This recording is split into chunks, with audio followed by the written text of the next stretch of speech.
Shalom Bapak Ibu sekalian, sebelum kita mulai ibadah kita pada pagi hari ini, mari kita semua bersaat teduh sejenak untuk mempersiapkan hati dan pikiran kita. Saat teduh dimulai.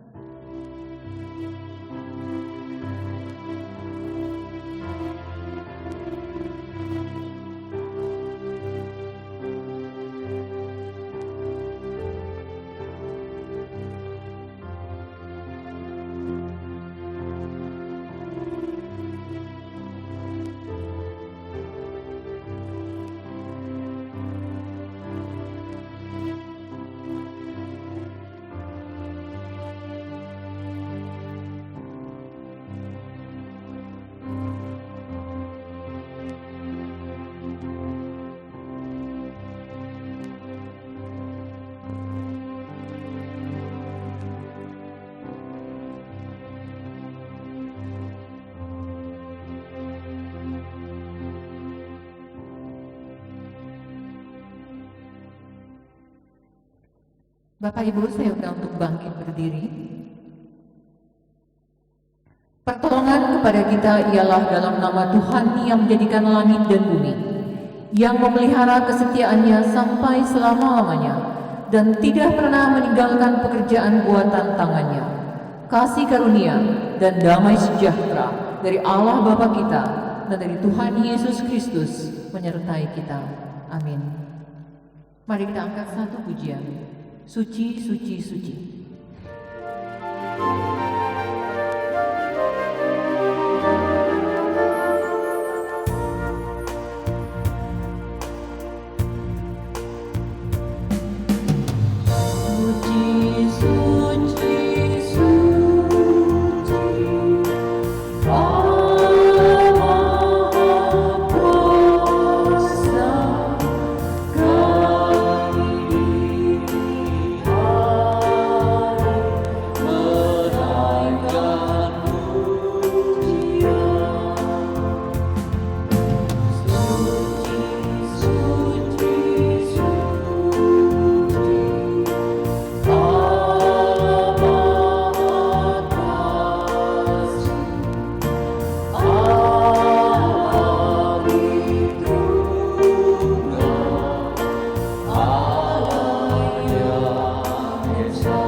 Mari kita berdoa. Bapa yang baik, Allah yang kami sembah di dalam nama Tuhan Yesus Kristus, sungguh kami bersyukur, berterima kasih kalau sampai pada pagi hari ini dan saat ini Engkau tetap masih memelihara kehidupan kami.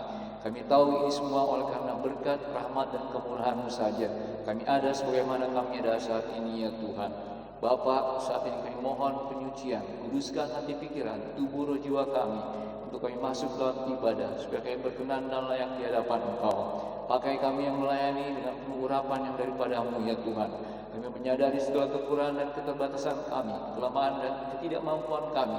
Kami mohon belas kasihan-Mu ya Tuhan menyertai kami, supaya setiap pelayanan kami layak dan berkenan di hadapan-Mu ya Tuhan. Kami berdoa buat setiap jemaat, dimanapun mereka mengikuti perbaktian ini ya Tuhan. Kami mohon urapan-Mu turun atas hidup mereka semua ya Tuhan, sehingga perbaktian mereka ikuti benar-benar satu kebaktian yang berkenan di hadapan Engkau, yang bisa membawa kemuliaan bagi nama-Mu, yang bisa menarik banyak jiwa datang kepada-Mu ya Tuhan. Kuduskan kami semuanya Tuhan, pakai kami semua menjadi alat di dalam tangan-Mu. Terpujilah Engkau Allah kami yang hidup dan berkuasa atas kami semua. Di dalam nama Tuhan Yesus Kristus, Juru Selamat kami yang hidup dan berkuasa, kami berdoa dan kami buka kebaktian kami pagi hari ini. Haleluya, amin. Shalom Bapak Ibu sekalian. Ada sukacita? Bapak Ibu, saya undang Bapak Ibu mau berdiri, mau duduk, terserah. Kita akan memuji Tuhan. Kita akan angkat satu pujian, Allah itu baik.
Mulai dari awal. Tuhan sungguh baik bagiku, tunjukkannya kasih setianya, Dia menyediakan yang ku perlukan, menyatakan kebaikan, menyatakan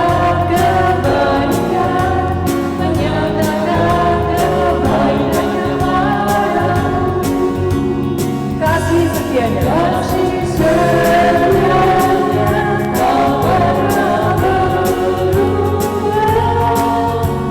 dulu, sekarang dan selamanya. Ajaib kuasa dalam namanya, Yesusku luar biasa. Kasih setianya, kasih setianya tak pernah berubah, dulu, sekarang dan selamanya. Ajaib kuasa dalam namanya, Yesusku luar biasa. Yesusku luar biasa. Yesusku luar biasa. Terima kasih Bapak Ibu, satu pujian lagi. Ku diberi kuasa. Setiap anak Tuhan pasti diberi kuasa. Amin. Haleluya. Amin ya Bapak Ibu.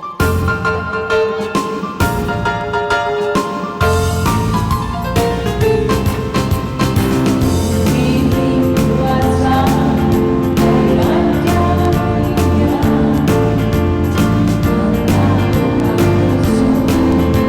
di bawah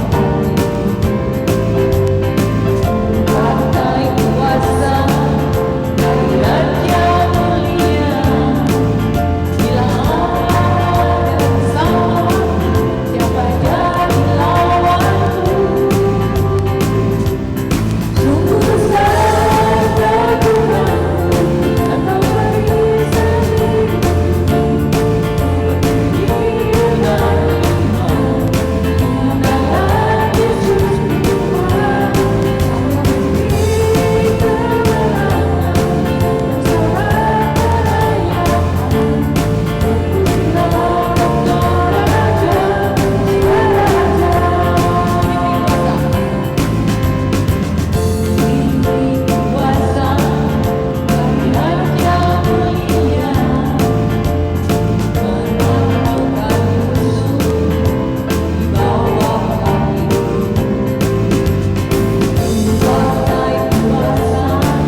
Kasihilah Tuhan Allahmu dengan segenap hatimu dan dengan segenap jiwamu dan dengan segenap akal budimu. Itulah hukum yang terutama dan yang pertama. Dan hukum yang kedua yang sama dengan itu ialah kasihilah sesamamu manusia seperti dirimu sendiri. Pada kedua hukum inilah tergantung seluruh hukum Taurat dan kitab para nabi. Nats ini diambil dari Injil Matius pasal 22 ayat 37 sampai 40. Kita sambut hukum kasih ini dengan lagu Selalu Bersyukur.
Kita akan melakukan pengakuan iman Rasul.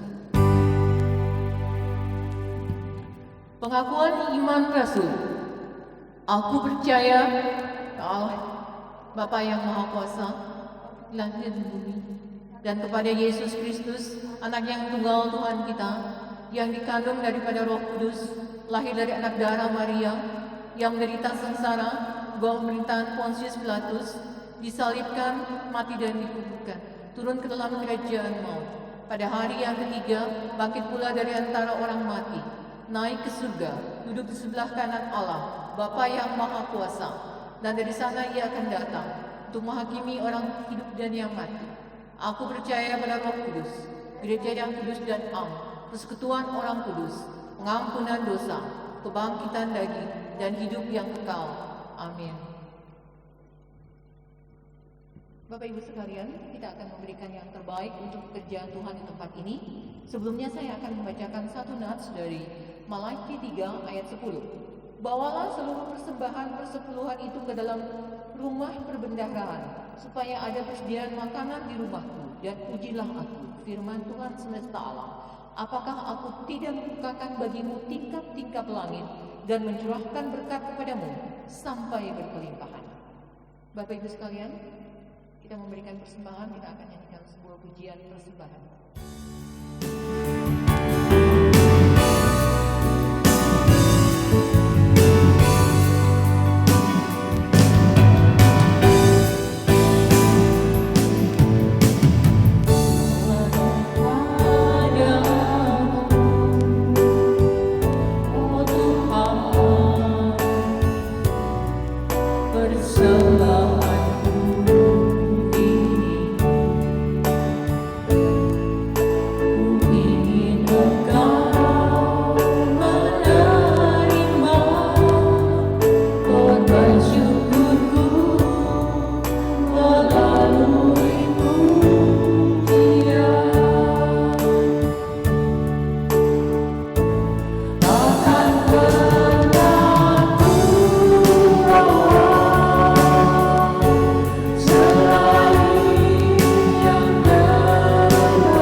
Shalom Bapak Ibu, saudara sekalian yang dikasihi oleh Tuhan Yesus Kristus. Kita sungguh mengucap syukur pada hari ini kita boleh kembali berada dalam ibadah di minggu pertama di bulan Maret ini.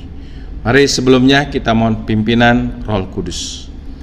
Bapa kami di surga, di dalam nama Tuhan Yesus Kristus Juru Selamat kami yang hidup, kami sungguh mengucap syukur di saat ini kembali bisa beribadah bersama-sama sekalipun masih ada di rumah masing-masing. Biarlah dengan bertekun, dengan penuh setia dan penuh disiplin dan penuh sukacita kami melakukan ibadah kepada Tuhan. Waktunya lah sekarang kami kembali bisa merenungkan firman Tuhan. Biarlah hati kami terbuka untuk menyambut lawatan firman-Mu. Roh Kudus bekerja sehingga hati kami boleh semakin dipenuhi dengan pengertian-pengertian kepada firman-Mu. Dalam nama Yesus kami berdoa. Amin.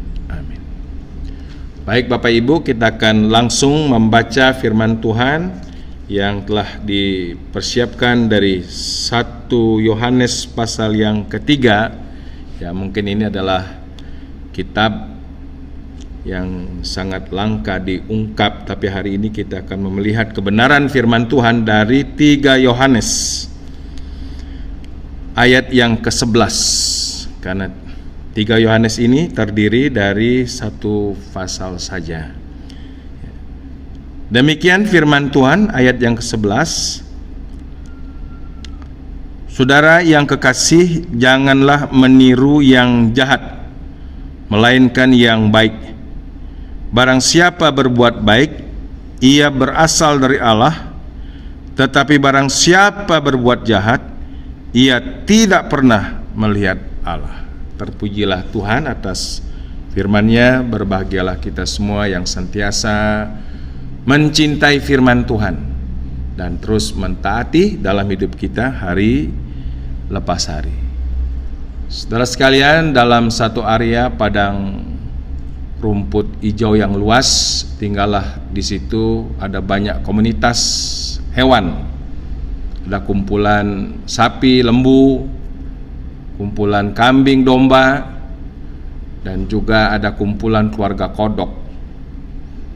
Satu kali keluarga kodok ini anaknya berpergian meninggalkan tempatnya, ya cukup jauh dari induknya. Dia mendekat kepada satu ekor sapi. Akhirnya si kodok ini kakinya terinjek oleh si sapi ini. Dia mengerang kesakitan dan langsung cepat-cepat melompat berlari pulang berjumpa dengan ibunya.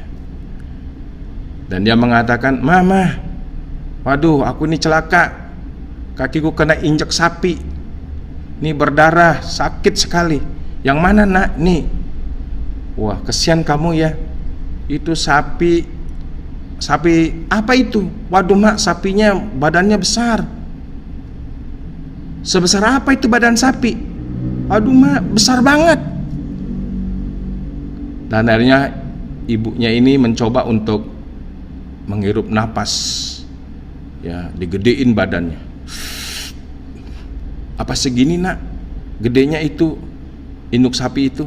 "Aduh mak, kecil, sekukunya juga belum." Dia tambah lagi, digedein lagi. "Apa segini nak?" "Aduh mak, gak ada apa-apanya, masih kecil."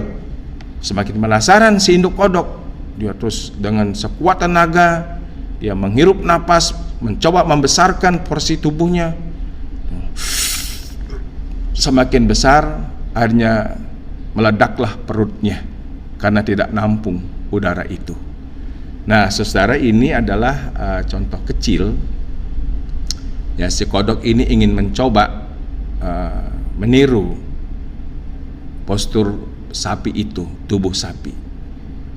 Akhirnya dia kena celaka dan akhirnya dia mati karena salah meniru. Nah, hari ini kita akan belajar firman Tuhan dengan satu tema, yaitu jangan salah meniru. Ya, jangan salah meniru. Saudaraku yang kekasih, janganlah meniru yang jahat, melainkan yang baik. Barang siapa berbuat baik, ia berasal dari Allah, tetapi barang siapa berbuat jahat, ia tidak pernah melihat Allah. Saudara-saudara, dalam 3 Yohanes pasal 1 ini ada 3 tokoh diceritakan. Ya, ini ditulis oleh Rasul Yohanes yang memberikan predikat sebutan untuk dirinya sebagai penatua. Yang pertama adalah tokoh Bapak Gaius. Ini jarang juga dimunculkan, Bapak Gaius. Di mana penatua Yohanes sangat bersyukur dengan Bapak Gaius ini. Karena apa? Iman dan kasihnya betul-betul progres, bertumbuh, ya, dan nyata dalam perbuatannya, di mana Bapak Gaius ini suka menerima di rumahnya hamba-hamba Tuhan, pengerja-pengerja keliling yang mungkin sekarang sebut dengan para penginjil. Saya berpikir Bapak Gaius ini orang yang sangat diberkati. Mungkin dia punya rumah besar, ada kamar-kamar. Dia suka menerima, memberikan tumpangan kepada para hamba Tuhan dan juga kepada banyak orang. Jadi tempatnya ini merupakan tempat persinggahan, transit, dan nanti kalau para pengerja keliling ini akan berangkat ke tempat lain, dia juga melengkapi dengan transportasi, memberikan sebuah servis pelayanan yang maksimal. Dan Bapak Gaius ini dikenal, ya, kebaikannya karena imannya kepada Yesus di tengah keluarga dan juga di tengah-tengah masyarakat. Nah, ini yang dipuji oleh penatua Yohanes. Tapi ada tokoh yang kedua yang bernama Diotrephes. Ini tokoh yang jahat, yang arogan. Kemungkinan Diotrephes ini juga adalah salah seorang diaken dari salah satu jemaat yang tersebar di Asia Kecil pada waktu itu. Melihat tindakan Gaius ini, si Diotrephes ini tidak suka dan akhirnya mencegah ada banyak hamba-hamba Tuhan untuk bisa menerima satu pelayanan yang baik dari Bapak Gaius ini. Bahkan terus menghasut, menjelek-jelekkan. Nah, jadi tokoh yang kedua ini, Diotrephes, adalah tokoh yang jahat.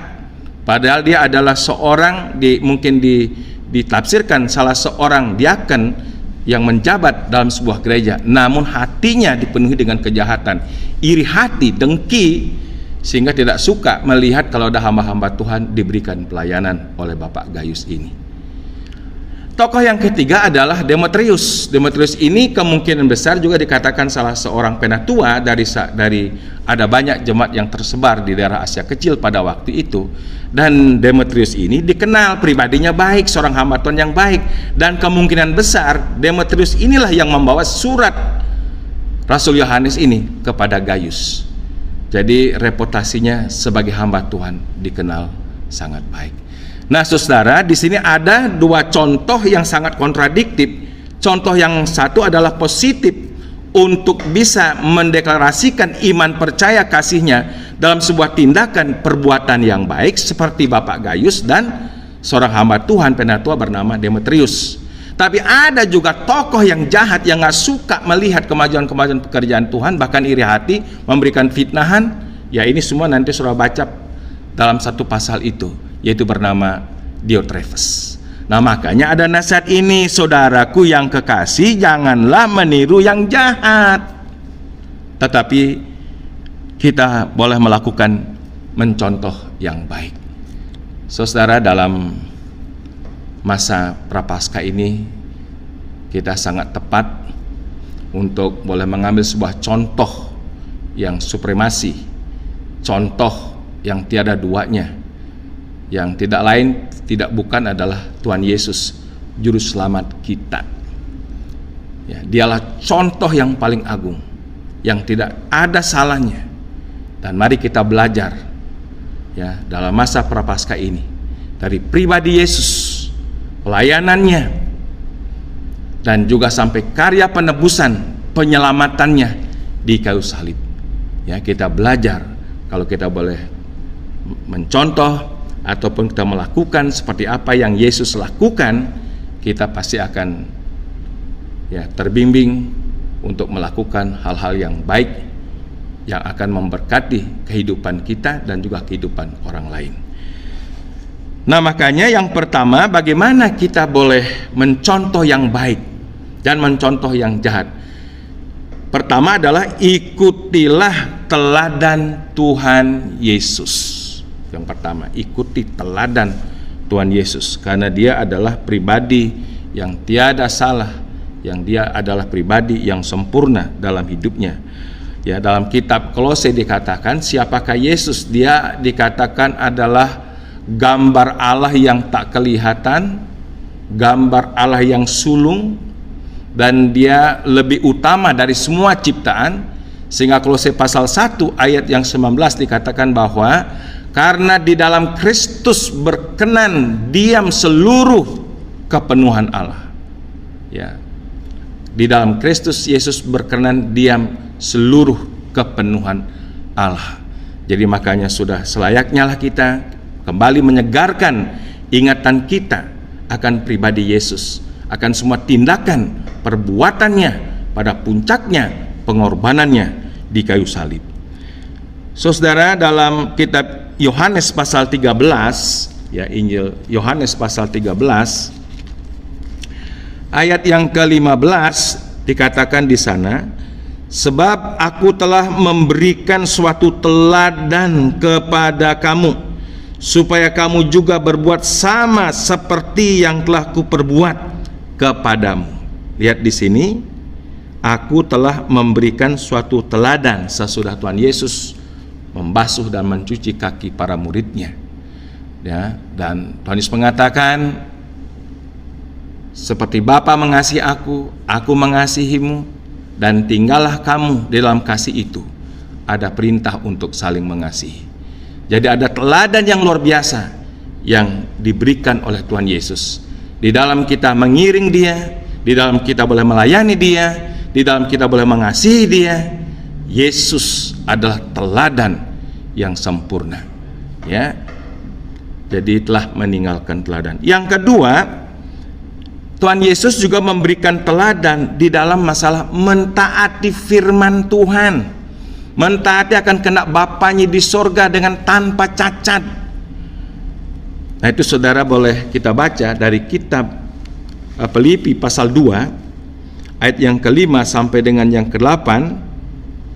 Hendaklah pikiran dan perasaan yang terdapat juga dalam Kristus Yesus, yang walaupun dalam rupa Allah tidak menganggap kesetaraan dengan Allah itu sebagai milik yang harus dipertahankan, melainkan telah mengosongkan dirinya sendiri dan mengambil rupa seorang hamba dan menjadi sama dengan manusia, dan dalam keadaan sebagai manusia ia telah merendahkan dirinya dan taat sampai mati, bahkan sampai mati di kayu salib. Jadi Yesus adalah contoh, ya, ketaatan yang luar biasa kepada Bapaknya, taat secara mutlak, total, tanpa cacat, taat sampai mati di kayu salib. Saudara, tidak ada ketaatan seperti Yesus. Tidak mudah dalam kita mempraktekkan yang namanya taat, ya, walaupun memang sangat pendek, katanya cuma ada 4 huruf, TAAT, tidak mudah. Kadang-kadang kita gampang sekali mengiyakan tapi terus mengingkari. Kok jangan lupa ya, nanti ibadah datang ya. Oh ya, gampang, beres bos. Kecil itu mah. Pas ibadah nggak datang. Ini kan banyak terjadi hal-hal yang kecil sebenarnya. Gampang iya, oke bos, pasti lagi. Tapi pastinya tidak pasti. Makanya Alkitab, apa yang iya, yang tidak, selebihnya itu adalah dari iblis. Yang iya, yang tidak, selebihnya mendatangkan penghukuman. Ini pergumulan setiap hari, saudara. Marilah masa Prapaskah ini kita kembali untuk memandang pada Yesus yang telah mempersembahkan ketaatan total, ketaatannya tanpa syarat kepada kehendak Bapa di sorga, supaya oleh ketaatannya saudara dan saya boleh menerima anugerah keselamatan hidup yang kekal. Karena ketidaktaatan satu orang, semua manusia jatuh dalam dosa. Oleh karena ketaatan Yesus Kristus yang percaya, kita boleh kembali ditebus. Itu sebuah berita yang sangat mengembirakan bagi kita yang percaya kepada Yesus Kristus. Dan yang ketiga, ya, Tuhan Yesus adalah merupakan teladan yang sempurna, komplit dalam pelayanan, dalam kita boleh mengasihi, dalam kita melakukan salah suatu perintah Tuhan, di dalam ketaatannya sama Tuhan. Dan Tuhan Yesus juga menjadi teladan di dalam kita boleh menghadapi ada banyak kesulitan, kesukaran, aniaya, dan penderitaan. Ini penting ya, kalau kita hidup ikut Yesus semuanya berkat-berkat, blessing, makan minum pakai cukup, wah semuanya peningkatan prestasi. Nah, bagaimana pada waktu kita diizinkan masuk lembah-lembah kelam kepada kesulitan, kesukaran, aniaya, dan penderitaan? Yesus juga ada di situ, makanya Daud memuji Yesus gembala yang baik di rumput yang hijau, air yang tenang. Tetapi sampai di lembah kelam sekalipun tetap ada pujian kepada sang gembala itu. Jadi Daud memuji Tuhan bukannya pada waktu di rumput hijau air tenang, sampai di lembah kelam. Nah, Yesus juga ada di lembah kelam, sudah masuk dikatakan ke jurang maut, telah mengalami penderitaan yang luar biasa. Untuk siapa? Untuk kita manusia berdosa. Karena itulah dikatakan dalam kitab Ibrani, ya, kitab Ibrani pasal yang ke-12 ayat 3 dan 4, ingatlah selalu akan Dia yang tekun menanggung bantahan yang sehebat itu terhadap dirinya dari pihak orang-orang berdosa, supaya jangan kamu menjadi lemah dan putus asa.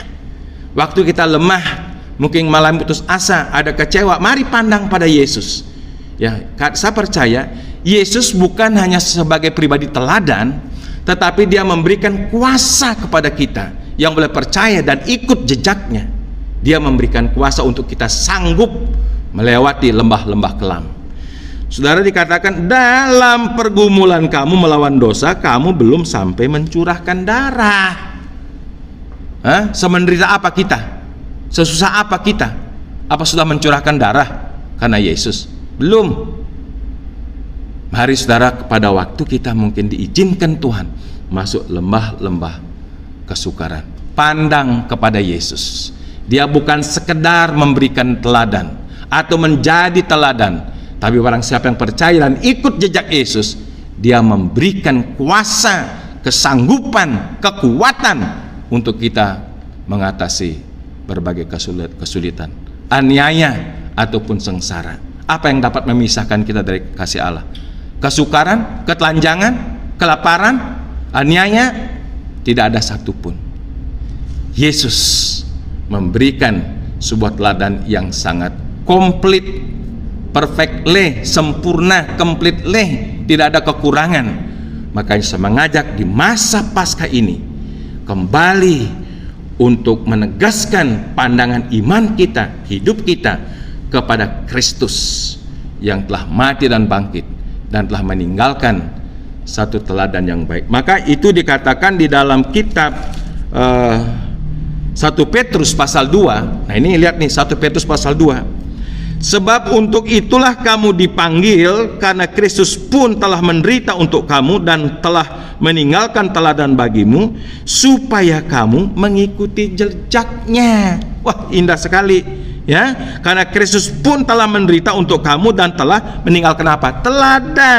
Teladan bagi kita, supaya kita mengikuti jejaknya. Kalau kita mengikut jejak Yesus, teladan Yesus, saya yakin dan percaya kita tidak akan pernah salah untuk meniru. Tidak mungkin kita akan meniru yang jahat. Nah, yang kedua, bagaimana supaya kita tetap di dalam mengikuti contoh yang baik? Ada banyak sebenarnya pengajaran firman Tuhan. Yang kedua, saya hanya mengambil 2 poin saja.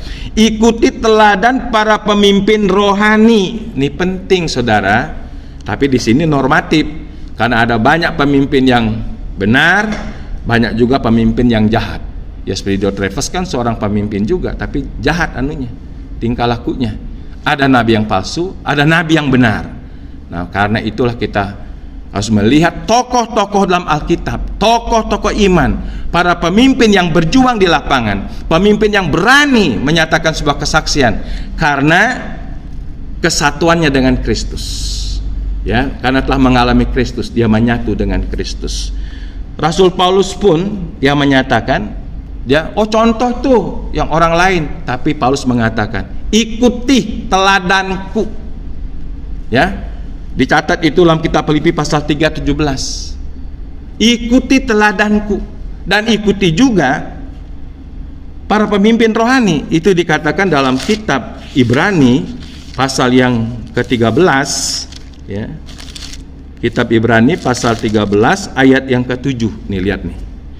Ingatlah akan pemimpin-pemimpin kamu yang telah menyampaikan firman Allah kepadamu, perhatikanlah akhir hidup mereka dan contohlah imannya, contohlah prinsip hidupnya, contohlah akan tindakan perbuatannya. Ada banyak. Kita ingat Abraham, ingat Ishak, Yakub, ingat Yusuf, ingat Musa, ingat Abraham. Ya, banyak contoh. Rasul-rasul.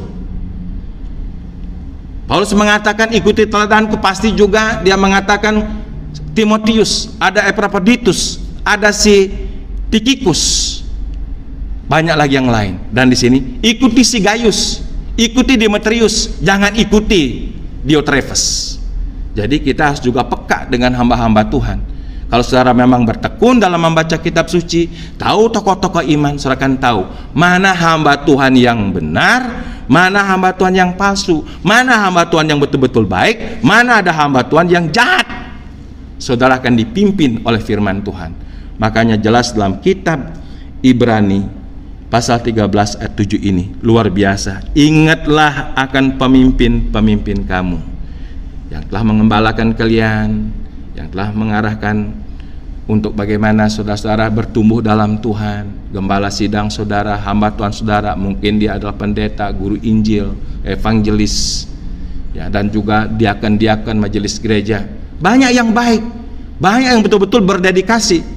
Tetapi ada banyak juga nabi-nabi palsu. Mesti kita waspada. Ya, kalau saudara bertekun dalam membaca kitab suci, pasti tahu mana hamba Tuhan yang berdedikasi, mana hamba Tuhan yang imitasi. Saudara akan diberikan pengertian ini. Saya percaya dengan kita mengikuti teladan yang sempurna dari Yesus Kristus, dan kita belajar juga dari tokoh pemimpin hamba-hamba Tuhan, baik di PL, di PB, yang sungguh-sungguh berjuang, berdedikasi untuk Tuhan. Saya nggak bisa sebutkan satu persatu, terlalu banyak. Tapi dengan saudara bertekun membaca kitab suci, saudara akan tahu tokoh-tokoh ini dan bisa mengambil sebuah pelajaran sekarang ini. Saudara, biarlah kiranya dengan firman Tuhan pada hari ini, ya, kita diperhadapkan dengan ada orang-orang yang betul-betul berdedikasi untuk Tuhan, dengan orang-orang yang tidak betul dalam pelayanan.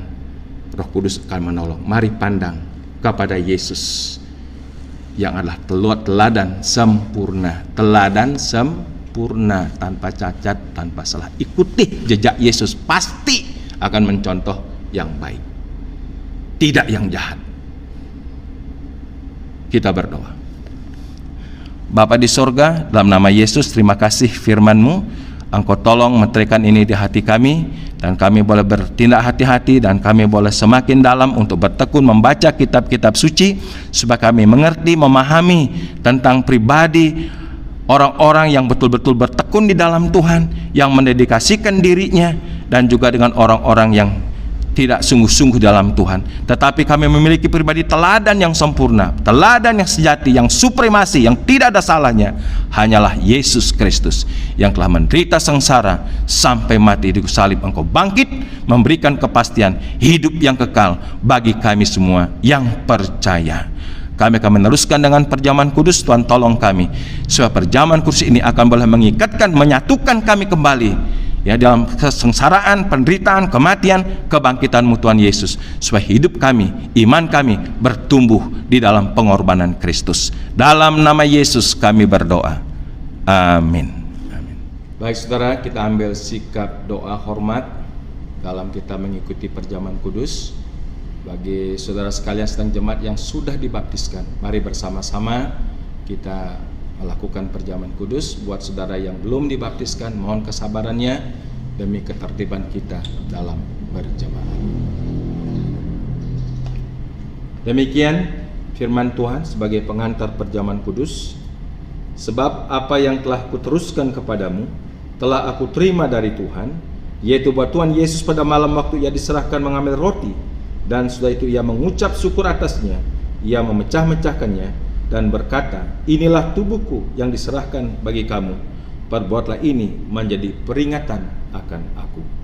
Demikian juga ia mengambil cawan setelah makan lalu berkata, cawan ini adalah perjanjian baru yang dimeteraikan oleh darahku, perbuatlah ini setiap kali kamu meminumnya menjadi peringatan akan aku. Terpujilah nama Tuhan. Saudara, dalam perjamuan kudus ada dua benda yang dikhususkan, disakralkan. Yang pertama adalah roti yang tidak beragi, yang melambangkan tubuh Yesus yang suci tanpa dosa, dipecah-pecahkannya, dikorbankan untuk kita semua. Sekarang ambil dan angkatlah roti ini di tangan kita sebagai tanda kita sungguh percaya akan juru selamat kita. Pandang ke Bukit Golgota, pandang penderitaan kesengsaraannya, pengorbanannya untuk kita. Sesuai dengan pernyataan nats kitab suci bahwa roti ini melambangkan tubuh Tuhan Yesus yang suci, yang dipecah-pecahkannya, dikorbankannya untuk kita orang-orang berdosa. Sekarang terimalah roti ini dengan iman dan makanlah.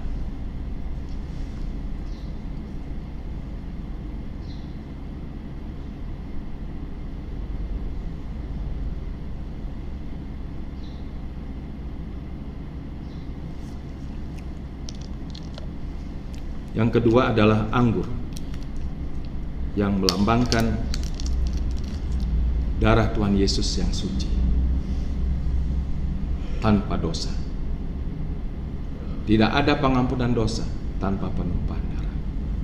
Dan darah itu bukan darah sapi lembu atau domba. Darah itu adalah hanya darah Tuhan Yesus Kristus. Dialah anak domba Allah yang datang dari surga. Jadi satu-satunya untuk boleh penyelesai dosa-dosa kita adalah pengorbanan Kristus di atas bukit Golgota. Angkat anggur ini, tundukkan kepala kita, pandang dan kenang kasih Tuhan lewat pengorbanannya. Salibnya, salibnya, selama mulia dosaku dihapuskan oleh darah Yesus. Sesuai juga dengan nats Alkitab bahwa anggur ini melambangkan darah Tuhan Yesus yang suci yang ditumpahkan demi pengampunan segala pelanggaran, segala salah, bahkan segala dosa-dosa kita.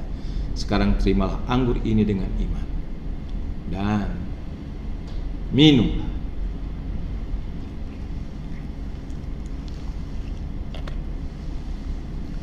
Mari kita berdoa. Terima kasih Tuhan, satu kesempatan yang sangat indah luar biasa yang bersama-sama bisa masuk dan mengikuti perjamuan kudus. Biarlah ini yang terus kami bawa, kami renungkan setiap hari. Kami menyatu dengan kesengsaraan, penderitaan, kematian-Mu, kebangkitan-Mu, dan inilah yang terus akan memimpin kami untuk hidup benar, untuk bisa mencontoh yang benar, supaya hidup kami boleh menjadi berkat di atas muka bumi ini. Karena hidup kami telah menerima berkat yang besar, kami pun akan boleh menjadi pribadi berkat di atas muka bumi. Terpujilah Allah kami, berkati semua kami jemaat-Mu, berkati keluarga kami. Dalam nama Yesus kami berdoa. Amin. Kita akan mengangkat satu pujian, jangan lupa Getsemani. Jangan lupa Getsemani.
Jemaat, kami persilakan berdiri. Kita akan mengakhiri kebaktian kita pada pagi hari ini. Kita akan menyanyikan doksologi, dilanjutkan dengan doa syafaat, doa persembahan, dan doa berkat oleh Bapak Pendeta Iwayan. Ditutup dengan pujian Amin Amin.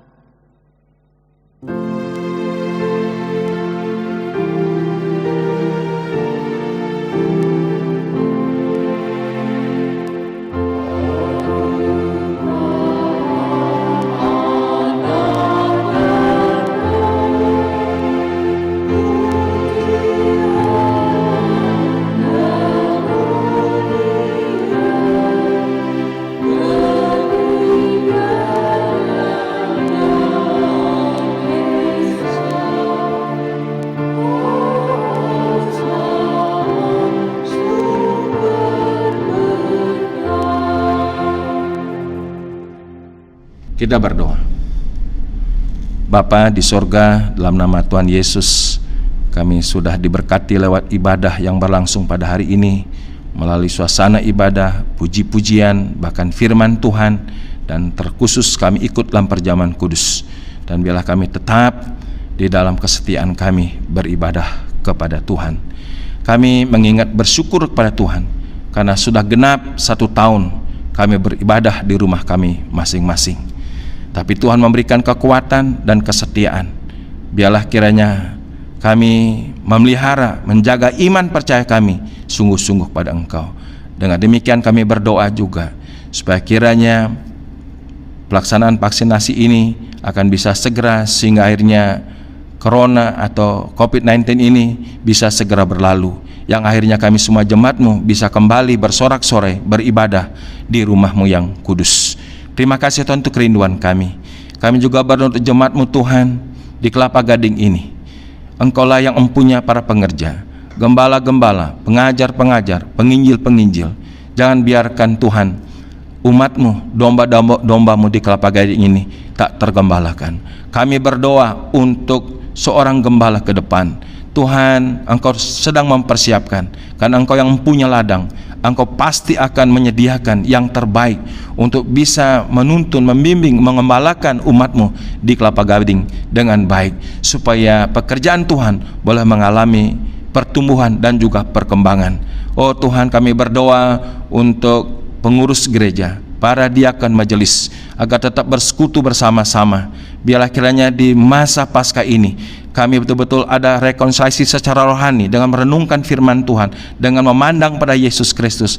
Kami semua jemaat-Mu bisa melepaskan pengampunan, dan kami boleh bersatu hati, dan kami menjadi umat yang betul-betul kembali menjadi umat yang dipersatukan dan memuliakan Tuhan. Kami berdoa untuk jemaat Tuhan yang sakit. Tuhan, ulurkan tangan-Mu jamah, berikan pemulihan kesembuhan. Yang sakit boleh menjadi sembuh. Kami mengucap syukur kepada Engkau. Dan semua jemaat-Mu yang sehat, kami juga bersyukur supaya dengan tubuh yang sehat kami lebih produktif untuk memuliakan Tuhan. Kami menyerahkan seluruh keberadaan jemaat-Mu di Kelapa Gading ini kepada Tuhan. Dan terima kasih Tuhan, kami juga tetap dalam ucapan syukur, dalam ibadah memberikan persembahan-persembahan kepada-Mu. Engkau berkati setiap persembahan jemaat-Mu, supaya jemaat Tuhan tetap setia di dalam melakukan hal ini demi perluasan dan juga kemajuan pekerjaan Tuhan. Setiap jemaat yang telah tetap setia dalam memberikan persembahan, berkat-Mu terus semakin melimpah atas mereka semua.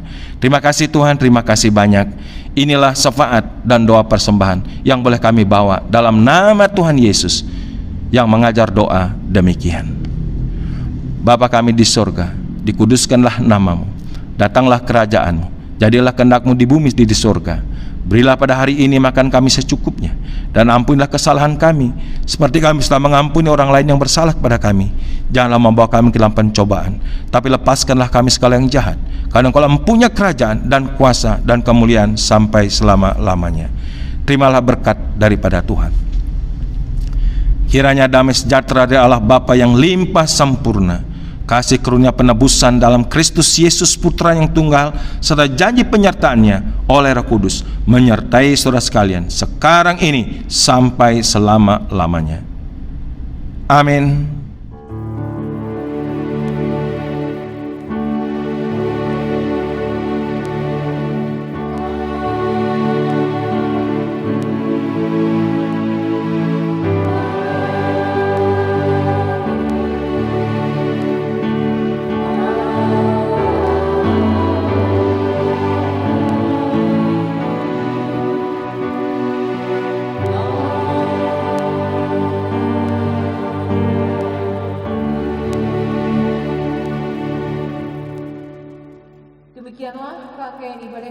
pagi hari ini. Selamat hari Minggu, Tuhan Yesus memberkati. Pengumuman selanjutnya akan diberitakan lewat sosial media Gereja Sidang Kristus Kelapa Gading. Terima kasih.